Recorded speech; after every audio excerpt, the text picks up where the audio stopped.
dar sequência, a nossa série de exposições, a carta de Paulo aos Efésios. Carta de Paulo aos Efésios. Nós vamos ler o capítulo 4. Hoje nós vamos já para o capítulo 4, Carta de Paulo aos Efésios, capítulo 4. Nós vamos fazer a leitura do verso 1 até o verso 2, apenas esses 2 versículos nessa noite. Nós vamos fazer a leitura e a exposição desse texto.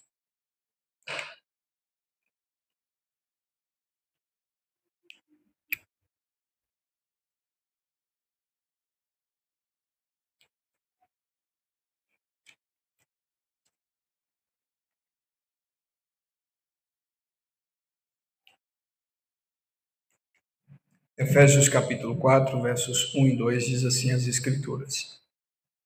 Rogo-vos, pois, eu, prisioneiro no Senhor, que andeis de modo digno da vocação em que fostes chamados, com toda a humildade e mansidão, com longanimidade, suportando-vos uns aos outros em amor. Somente até aqui. Oremos mais uma vez. Pedimos ao Senhor que possa falar conosco através desta palavra. Senhor nosso Deus, aqui está a tua palavra, ela foi lida, e pedimos ao Senhor que o Senhor fale conosco também, através da exposição da sua palavra. Que possamos, ó Pai, sair daqui essa noite, todos nós, mais uma vez, saciados e renovados pelo poder da sua palavra. Que o Senhor possa falar aos nossos corações, não aquilo que queremos ouvir, mas aquilo que precisamos ouvir da sua presença. Fica conosco e abençoe esse culto e esta palavra. Nós oramos, te agradecemos nessa noite, para a glória do teu nome. Amém. Meus queridos, nós estamos trabalhando, eu quero também saudar a todos que estão nos acompanhando, através das redes sociais.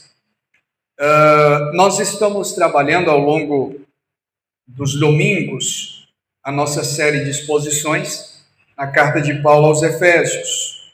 E quando nós abrimos aqui no capítulo de número 4, nós já encontramos algumas diretrizes, alguns ensinamentos, alguns mandamentos que o apóstolo Paulo escreve, mostrando para nós de forma gloriosa o Evangelho.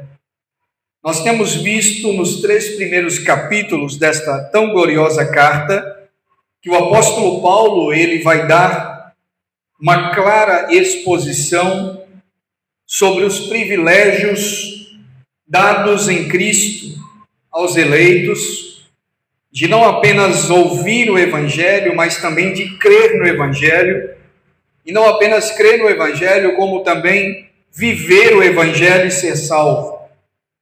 No capítulo de número 3, nós vimos no sermão anterior, por exemplo, que o apóstolo Paulo, ele começa a falar sobre, ele começa a orar, a partir do verso de número 14, por exemplo, no sermão anterior, Paulo ele começa a orar para que os gentios entendam a mensagem do Evangelho. O verso 14, Paulo diz, por esta causa, eu, Paulo, me coloco de joelhos. Ou seja, ele larga o tinteiro da mão, larga o pergaminho e se dobra os seus joelhos, literalmente, e começa a orar para que os gentios entendam a fé, para que os gentios compreendam a graça. Porque na mentalidade de Paulo, você precisa não apenas pregar o Evangelho, como também orar para que as pessoas entendam e compreendam a mensagem do Evangelho. E aqui no capítulo de número 4 é uma sequência da graça e da obediência, que são pilares do cristianismo bíblico e cristocêntrico, da doutrina e da piedade. O apóstolo Paulo aqui, a partir do capítulo 4, ele começa a trabalhar a prática da doutrina do Evangelho. Doutrina esta que ele mesmo ensinou no capítulo 1, no capítulo 2 e no capítulo 3. A partir do capítulo 4 até o capítulo 6 desta carta, nós entramos no período prático da doutrina. Porque para Paulo, doutrina não se separa de ética. Piedade não se separa de conduta. Credo não se separa de obediência e de vivência diante de Deus. Teologia não se separa de vida, de ética, de vida cristã. Ou seja, para o apóstolo Paulo, não é apenas ouvir a palavra, mas sim viver esta palavra que nós ouvimos, que nós cremos e que nós confiamos. Porque no cristianismo a salvação é somente por graça, não é por nosso mérito. Nós somos salvos não porque nós somos obedientes, nós somos salvos para sermos obedientes. Ou seja, a salvação ela é tão gloriosa porque ela nos leva a viver em santificação, a viver em santidade. Porque pela lei você é aceito se você obedecer, mas pela graça você é aceito, então você obedece. Na lei você precisa primeiro obedecer para ser aceito, na graça você precisa ser aceito para então obedecer. Porque o que atua em nós é o Espírito Santificador.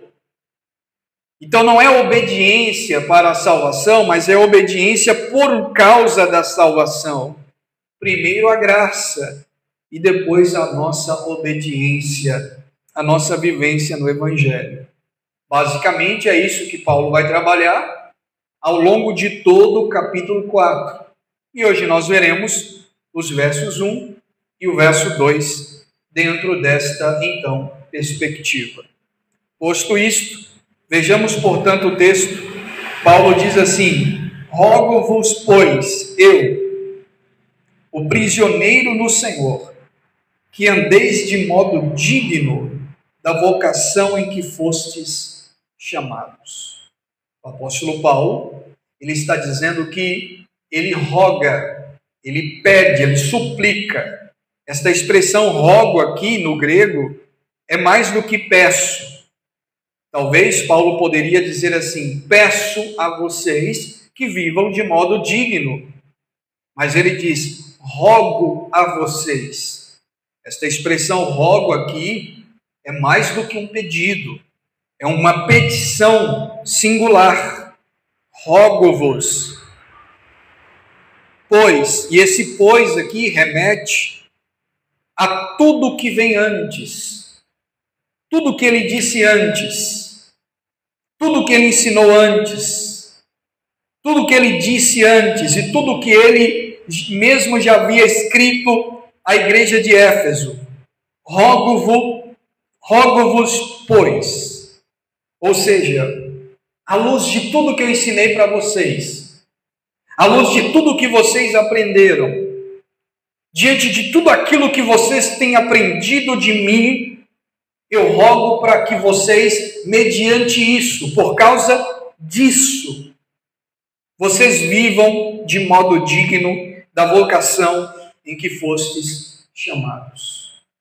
Notem que aqui Paulo já começa a trabalhar uma questão mais prática.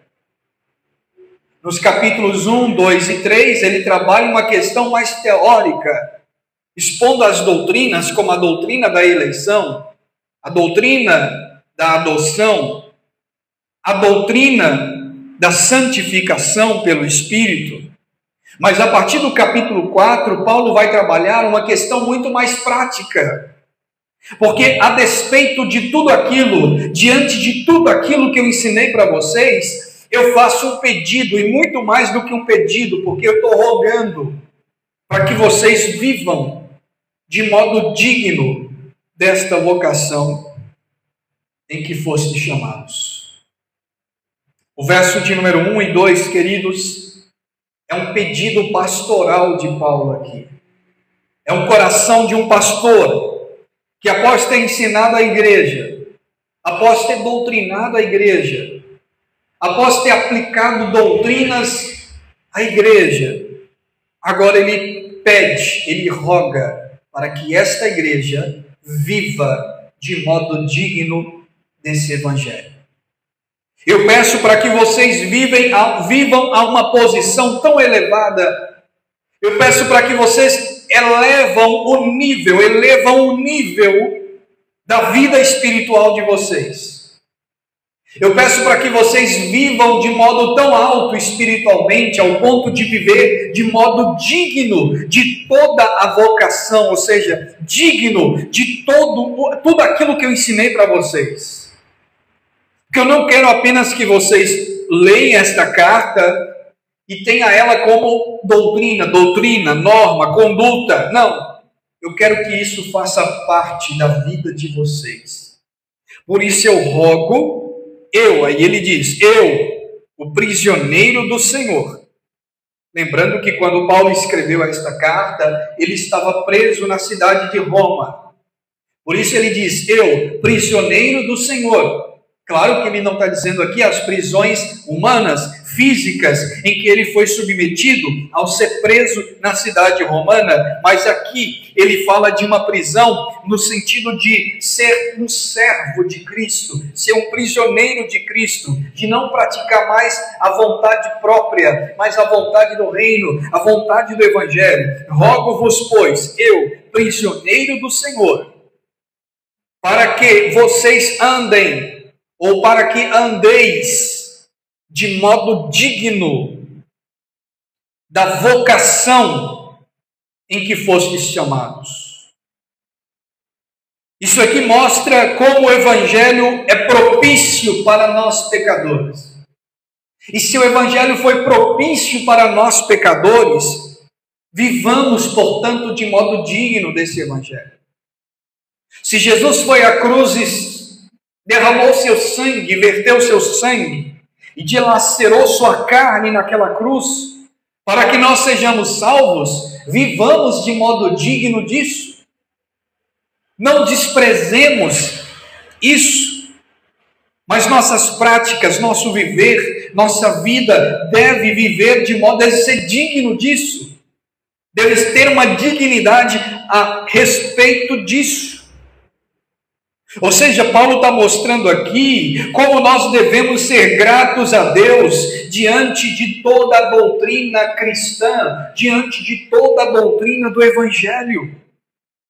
Como nós devemos ser gratos a Deus diante de tudo aquilo que Deus fez por nós. E Paulo diz, a maneira como vocês devem viver é de modo digno deste Evangelho, que ele vai chamar de vocação. Vocação. Porque não basta apenas a gente vir ao culto, gente. Não basta apenas a gente dar dízimos. Não basta apenas a gente dar ofertas. Não basta apenas a gente orar 10 vezes no dia. Mas se você não viver de modo digno disso, isso é inútil. Se torna obras humanas que não servem para nada. Nós precisamos viver de modo digno de toda a vocação em que nós fomos chamados. Nós servimos um Deus que é santo. Nós servimos um Deus que é todo-poderoso. Nós servimos um Deus que está sentado no alto e sublime trono. Então nós temos que viver de forma digna disso. Elevados a isso. Não podemos viver de qualquer maneira, de qualquer forma. Eu rogo para que vocês vivam de modo digno da vocação em que vocês foram chamados. E qual é a vocação que nós fomos chamados? Nós fomos chamados das trevas para a sua maravilhosa luz, diz as Escrituras. Nós fomos chamados como sal da terra e como luz do mundo, diz as Escrituras. Portanto, se nós fomos chamados como sal da terra, nós devemos viver como sal da terra. Se nós fomos chamados como luz do mundo, nós devemos viver como luz diante das trevas. Aí Paulo diz, vocês devem viver, eu rogo para que vocês vivam de modo digno da vocação a que fostes chamados. Que vocação é essa? Que vocação é esta que o apóstolo Paulo faz questão de mencionar aqui no verso 1? A vocação em que nós fomos chamados se resume aos 3 primeiros capítulos que ele escreveu. Nós estamos no 4, e antes do 4 tem o 1, tem o 2 e tem o 3. E no 1, Paulo mostra que Deus nos elegeu e nos predestinou em amor, como um povo santo, zeloso e de boas obras, e que Cristo nos redimiu mediante o seu sacrifício, e que o Espírito Santo nos selou e nos chamou mediante o seu propósito. Ou seja, no capítulo 1 nós temos a obra trinitária da soteria, a obra trinitária da salvação. O Pai nos chama, o Pai nos chama, o Filho nos redime e o Espírito nos sela. A Trindade. Deus Pai nos escolhe, Deus Filho morre em nosso lugar e o Deus Espírito nos santifica e nos sela como penhor da nossa herança. No capítulo 2, Paulo mostra que Deus, pela sua glória e pela sua graça, nos salva. Quando nós estávamos mortos, capítulo 2, verso 8, e vocês estavam mortos em vossos delitos, capítulo 2, versículo 1, perdão, vocês estavam mortos em vossos delitos e pecados, mas Ele vos deu vida em Cristo. Aí o verso 8, pela graça sois salvos mediante a fé, e isso não vem de vós, mas é dom de Deus. Vocês eram filhos da ira, mas Ele nos deu vida juntamente com Cristo, e Deus chama gentios como seu povo. Capítulo 2. Capítulo 3, Paulo diz que ele está preso por causa desta notícia, por causa dessa doutrina, por causa desse evangelho. Por isso trouxe ofensa diante dos judeus, que o denuncia, então ele é preso e levado às autoridades romanas. Aí o capítulo 4, Paulo diz: diante de tudo isso, eu rogo, vivam de modo digno desta vocação em que fostes chamados. Essa é a vocação que ele se refere no 4, verso 1. A vocação que mostra que Deus nos escolheu e nos predestinou no capítulo 1. A vocação que mostra que o Pai nos escolheu, o Filho nos redimiu e o Espírito nos selou. A vocação que também mostra no verso 2 que nós estávamos mortos em nossos delitos e pecados, mas Ele nos deu vida com Cristo e pela graça nós somos salvos no capítulo 2. E a vocação que mostra no capítulo 3 que por causa do Evangelho Paulo sofre, por causa desse Evangelho ele sofre até mesmo prisões, para que tudo isso contribua para o progresso do Evangelho. Então importa que nós também soframos por amor a esse Evangelho. Esta é a vocação que ele diz: vivam de modo digno disso. Notem que primeiro Deus, Ele não faz tudo isso com todas as pessoas. Paulo está escrevendo aqui para crente. Os crentes que moravam em Éfeso, os crentes da cidade de Éfeso. Ou seja, toda essa vocação, eleição, predestinação, nos deu vida em Cristo, capítulo 2, pela graça nós somos salvos ainda no capítulo 2, e sofrimentos por amor ao Evangelho no capítulo 3, tudo isso Deus fez não com todos, mas Ele fez com aqueles a quem Ele chama, aqueles a quem Ele escolhe, aqueles a quem Ele predestina, aqueles a quem Ele derrama a sua gloriosa fé, para que nós pela fé, que não vem de nós, mas é dom de Deus, venhamos crer e sermos salvos. Portanto, meus queridos, ninguém é vocacionado por sua própria vontade, mas tudo é por vontade soberana, eterna e gloriosa do Pai. Rogo-vos, pois, eu, o prisioneiro do Senhor, para que andeis de modo digno da vocação em que fostes chamados.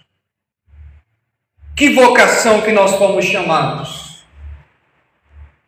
Há 2 chamados na Bíblia. O primeiro chamado é o chamado geral. Esse chamado geral é estendido a todos os ouvintes, a todos os ouvidos. É um chamado geral, externo, a todos os ouvintes, a todo mundo, a todos a ouvir o Evangelho. Todos são chamados ao arrependimento. Todos são chamados a deixar o pecado e se arrepender. Mas há um segundo chamado, que é o chamado interno, no coração. Nós vamos chamá-los de chamado específico ou chamado eficaz, que é dirigido ao coração do pecador. Enquanto o primeiro chamado é o chamado geral, externo, dirigido aos ouvidos, o chamado interno é dirigido ao coração do pecador. E esse chamado é irresistível. Esse chamado é no coração do eleito. Ao coração do eleito pelo próprio Espírito Santo, que torna esse chamado irresistível.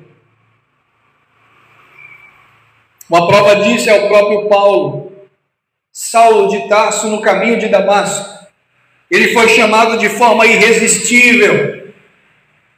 E é isso que é a igreja. É uma reunião de chamados específicos pelo Espírito Santo. Nada é superior a isso. Por isso que Paulo diz: vocês devem viver de modo digno. Ei, vocês foram chamados de forma gloriosa e soberana. Vivam de modo digno. Porque aqueles que recebem graça almejam santidade. Como é que eu digo que eu sou um cristão e vivo no pecado? Como é que eu digo que eu sou de fato um eleito e vivo numa vida licenciosa, promíscua e mundana? Como é que eu tenho coragem de dizer que eu sou cristão, sendo que as minhas obras não demonstram isso? Ora, a Bíblia diz que você conhece uma árvore pelos frutos que ela produz. Uma árvore boa, os frutos são bons. Uma árvore má, os frutos são maus. Então, aquele que realmente retém a vocação de Deus, que é a salvação, que é uma vocação, Paulo diz aqui que é vocação. Ele é vocacionado. Ele vive de modo digno. Ele não vive dando mau testemunho diante das pessoas. Porque ele vive de modo digno. Gente, Cristo morreu na cruz para me salvar. Ele deu a sua vida no meu lugar. Não foi apenas por mim, foi no meu lugar. Como é que eu vou viver uma vida de pecado? Gente, agora eu estou morto pelo pecado. Por que agora eu vou viver no pecado? Sendo que o pecado já está morto, minha vida antiga já acabou, não existe mais. Como é que eu vou viver uma vida pecaminosa? É isso que Paulo está dizendo. Eu rogo para que vocês vivam de modo digno do Evangelho em que vocês ouviram, em que vocês entenderam, a vocação em que vocês foram chamados. Isso é ser igreja. Ser igreja é viver de modo digno do Evangelho. Esta é a maior vocação do homem. Ser salvo.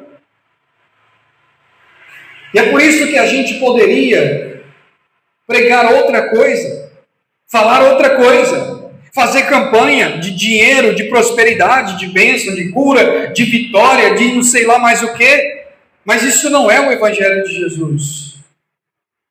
Porque o Evangelho de Cristo trata com a alma do homem. O problema está na alma do pecador. O problema não está na alta do dólar, na queda do dólar. O problema não está em Brasília. O problema não está no Congresso Nacional. O problema não está no Supremo Tribunal Federal, nem no presidente da República. O problema está no coração do homem. O problema está na alma do homem, porque a alma do homem é corrupta. O coração do homem é mau. O coração do homem é pecador. E o homem precisa de arrependimento. Porque esse é o problema da humanidade. É o coração. Paulo diz que nós devemos viver de modo digno da vocação e que nós fomos chamados. À luz de tudo isso, Paulo diz: eu rogo para que vocês vivam de maneira digna. Não tem como separar, gente, a prática da doutrina. Não tem. Isso aqui a gente vai chamar de ortopraxia. O que é ortopraxia? Doutrina e prática da doutrina. Ortodoxia e ortopraxia. Doutrina e prática da doutrina. Nós não podemos separar credo e conduta. Se eu digo eu creio, então eu faço aquilo que eu creio. Eu vivo de modo digno daquilo que eu creio. Nós não podemos separar teologia de vida. A fé deve alterar de forma verdadeira, genuína, toda a sua maneira de viver na sociedade. E é por isso que eu sempre vou bater nessa mesma tecla. Que avivamento é esse que esse pessoal está dizendo aí? Um avivamento que não abaixa a criminalidade do Brasil. Um avivamento que não muda absolutamente nada nesse mundo. Um avivamento que, ao contrário, promove ainda mais o pecado nessa nação. Que tipo de evangelho, que tipo de avivamento é esse? Que as pessoas vão ao culto, mas não mudam de vida. Não muda nada na sociedade. O que mais tem na cidade de Montes Claros são igrejas, mas o que mais tem na cidade de Montes Claros é o pecado. Que avivamento é esse? Vivamos de modo digno do evangelho que nós fomos chamados. Verso 2, a gente já vai encerrar. Paulo continua. Aqui depois que ele diz, vocês devem viver, eu estou rogando, eu rogo para que vocês vivam de modo digno. Aí no verso 2 ele vai ensinar como viver de modo digno. Com toda humildade e mansidão, com longanimidade, suportando-vos uns aos outros em amor. Olha aí. Com toda longanimidade e mansidão. Isso aqui são características de Jesus Cristo. A maneira digna é ter caráter. O caráter de Cristo. É viver de modo digno, viver de modo diferente. Paulo aqui no verso 2, ele diz de que maneira nós devemos viver. E a maneira é uma longa lista, que vai do verso 2 até o verso 5, mas hoje nós vamos ficar apenas com o verso 2. Domingo que vem a gente vê o restante. E ele diz, com toda humildade, primeiro tópico da lista, é uma checklist, eu vou dar para vocês uma checklist. Vocês querem? Eu vou rogar. Estou rogando para que vocês vivam. E eu vou dar para vocês a checklist. Eu vou mostrar o que vocês devem fazer. E primeiro, vocês devem viver com humildade. Começa com humildade. E tudo que começa com humildade, a tendência é terminar bem. Com humildade. Porque é Deus que determina o modo que nós devemos viver, não é você. Não somos nós mesmos que determinamos como nós vivemos neste mundo. Deus tem regras. E as regras dele são sagradas. Deus tem leis. E a lei de Deus é santa. Portanto, nós devemos viver de modo equivalente àquilo que nós recebemos e àquilo que nós fomos chamados. Quem não anda de modo digno demonstra não ser um eleito. Como é que eu sei que eu sou um eleito, reverendo? Como é que eu sei que eu sou de fato um eleito? Se você viver de modo digno do Evangelho. Os seus frutos vão denunciar que tipo de árvore é você. Uma árvore boa ou uma árvore ruim. É muito simples. E ele diz: com toda humildade, mansidão, longanimidade. Humildade e mansidão a gente sabe o que é. E o que é longanimidade? A palavra longanimidade significa longo ânimo, longânimo, longo ânimo. Ou seja, pessoas que demoram para ficar iradas. Pessoas que demoram para se enraivecer. Já viu aquelas pessoas que ninguém pode pisar no calo dela? Não, no meu calo ninguém pisa. Não vou levar desaforo. Eu não levo desaforo para casa. Se a pessoa olhou torto para ela, ela já quer tirar satisfação. Falta longanimidade. Porque a pessoa que é longânimo demora, ela pode até ficar irada. Porque a própria Bíblia diz: ireis, mas não pequeis. A ira faz parte da nossa natureza. Nós podemos até ficar irados em algum momento. Mas vai ser difícil você ficar irado. É por isso que eu, por exemplo, eu sempre digo: olha, é difícil eu ficar nervoso. Mas quando eu estou também, sai de baixo. Não tem tamanho, mas todo baixinho é equivocado. Longanimidade. É difícil ficar irado. É difícil. Não é um cruzamento feito de errado. Alguém passou o sinal, pegou em você, encostou na traseira, você já buzina, já desce, já quer tirar satisfação. Falta de longanimidade. Não é um eleito. Você não é um eleito. O eleito vive com longanimidade. É isso que Paulo está dizendo. Você conhece a árvore pelo fruto. Note que eu não estou dizendo que você em algum momento não vai ficar irado, porque isso é normal de nós seres humanos. Mas se isso é constante, se você vive uma vida iracunda, nervoso, xinga todo mundo, é bravo com todo mundo, acorda parecendo que chupou limão com sal no café da manhã, não dá um sorriso, briga com todo mundo, tudo é motivo de brigar. Marido briguento, esposa briguenta, já levanta xingando. Não tem o Espírito Santo em sua vida. Porque o Espírito Santo não é assim. Os frutos é mansidão, humildade, longanimidade. E ele continua: suportando-vos uns aos outros. Mas não é suportar. Fulano de tal, não estou aguentando dele, estou suportando. Não é esse suportar.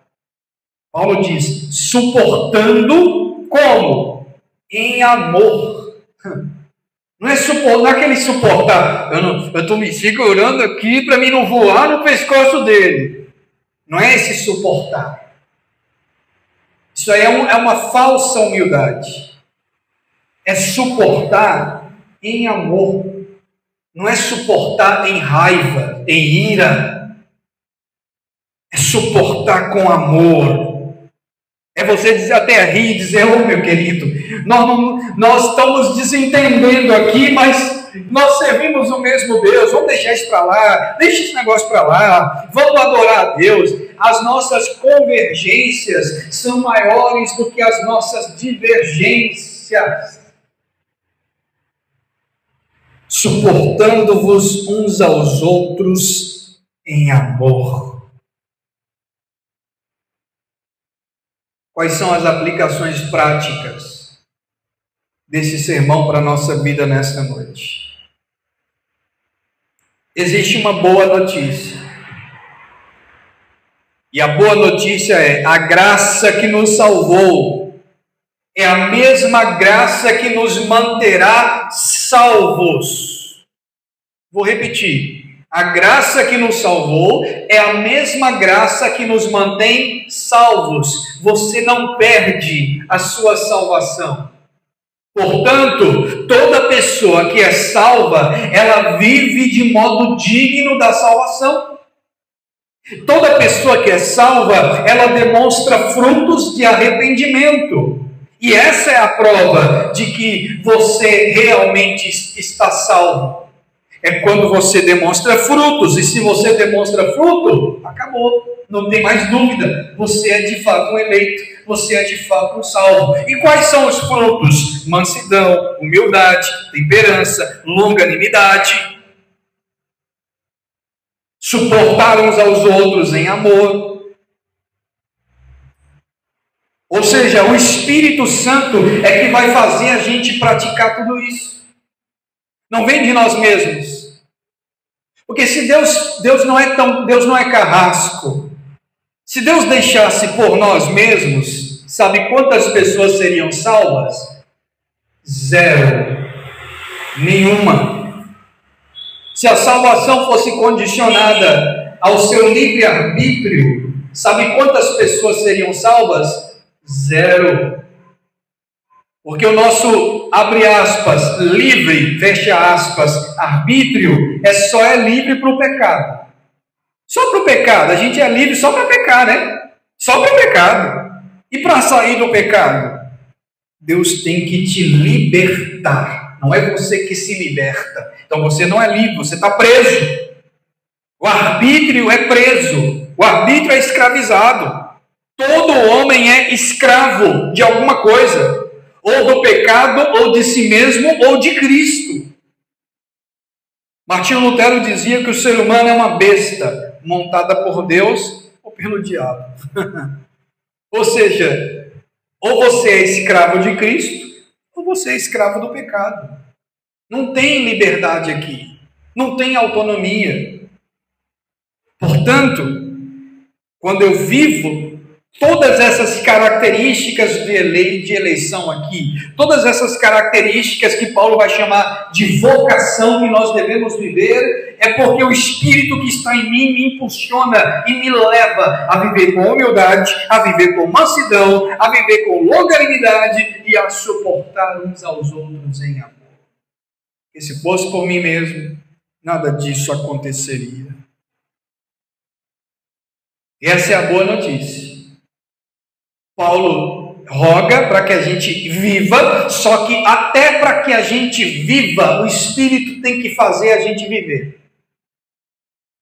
Em outras palavras, eu preciso fugir do pecado, mas até para eu fugir do pecado, é o Espírito Santo que me fortalece, que me ajuda, que me sustenta, que faz com que eu vença a carne, o pecado e o mal. Deus nunca exige algo de você que Ele mesmo não providencia, proporciona. É necessário vencer o mal, vencer o pecado, mas quem me faz vencer o pecado é o Espírito Santo que me santifica todo dia. Isso é a boa notícia do Evangelho. Nada vem de nós, tudo é sobre Ele, nada sobre nós. Tudo sobre Ele, nada sobre o homem, tudo sobre Cristo, nada sobre o pecador, tudo sobre o Salvador do pecador, que é Jesus Cristo, Messias. Nós podemos sim vencer o pecado, porque é Deus que nos salvou, é o mesmo Deus que nos santifica. O mesmo Deus que nos salvou é o mesmo Deus que nos regenerou, justificou e santificou. A maneira de viver digna é possível. É possível viver digno do Evangelho. Isso aqui não é perfeição, é santificação. E a santificação ela é progressiva. Ela ocorre progressivamente. É possível viver de modo digno do Evangelho, quando nós cremos e obedecemos a sua palavra. E quem nos faz crer e nos faz obedecer é o Espírito Santo. Em terceiro lugar, esse sermão nos ensina, meus queridos, que o Evangelho não é apenas teoria. Não são teorias vazias. O Evangelho é o poder de Deus para a salvação de todo aquele que crê. No domingo que vem nós vamos continuar do verso 3, até o verso 10, o apóstolo Paulo vai dar ainda mais informações sobre como viver de modo digno do Evangelho. Hoje nós ficamos apenas com essas 3 informações: a humildade, a mansidão, a longanimidade. E tem uma quarta: suportar uns aos outros em amor. Vamos orar. Senhor, a tua palavra foi fielmente exposta nesta noite. Esses 2 versículos poderosíssimos. Poderíamos ficar até meia-noite só nesses 2 versículos. É tanta riqueza. É tanto ouro, meu Deus. São coisas tão preciosas que nós não conseguimos dimensionar. Tem misericórdia da nossa alma, Jesus Cristo. Tem misericórdia dos nossos corações, ó Pai. Nos ajude, Senhor, a viver de modo digno desse Evangelho. Nos ajude a sermos humildes. Nos ajude a sermos longânimos. Nos ajude a suportarmos uns aos outros em amor. Nos ajude a viver de modo digno desse Evangelho. Que nós não possamos negar este Evangelho, nem largar essa cruz. Nos ajude a viver, Senhor, o reino de Deus aqui nesse mundo. Não permita que sejamos pedra de tropeço para este mundo. Não permita que eu venha ser e que nós venhamos ser pedras de tropeço e de escândalo para esse mundo zombador, para esse mundo ímpio, mau e pecador. Mas que venhamos ser, ó Pai, como pedras vivas, como diz o apóstolo Pedro, sacerdócio real, povo zeloso e de boas obras. Oh, glória a Deus! Que venhamos ser, ó Pai, verdadeiros atalaias diante desse mundo, ó Pai. Em nome de Jesus nós te louvamos, te glorificamos, te agradecemos pelo privilégio de estarmos aqui ouvindo a exposição da sua palavra. Quantos queriam estar aqui, mas não podem. E nós te louvamos por esse privilégio, ó Pai. Te glorificamos nessa noite. Rendemos graças ao seu nome para todo sempre. Receba glória para si através desse momento nessa noite. Em nome de Jesus, ó Pai, receba glória para si e nos conforme a imagem do seu Filho, através desse sermão nessa noite, ó Pai. Em nome de Jesus. Obrigado, Senhor. Obrigado, meu Deus. Amém. Graças a Deus. Louvado seja o nome do Senhor. Meus queridos, nós vamos dar término a esse culto nessa noite. E dizendo que no próximo domingo nós estaremos aqui novamente, às 9 horas da manhã e às 19h30. 19 horas, 19h30, adorando ao Senhor e exaltando o seu santo nome. Amém? Que a graça do nosso Senhor e Salvador Jesus Cristo, o amor de Deus e as doces consolações do Espírito seja com todos, e com todos permaneçam não só hoje, mas para todos sempre. Amém. Se alguém trouxe alguma contribuição, fique à vontade a contribuir. Aqueles que nos assistem através da internet, eu agradeço a interação e sejam agraciados e abençoados pelo Senhor. Desejando contribuir com esta obra também, é só me chamar no privado, você que me acompanha através das redes sociais, e seja um mantenedor, contribuinte com essa obra. A obra de Deus, ela carece e precisa. Amém? Deus abençoe os irmãos, vá em paz, que o Senhor abençoe nossa semana e nos dê uma semana de paz na sua presença em nome de Jesus. Está terminado.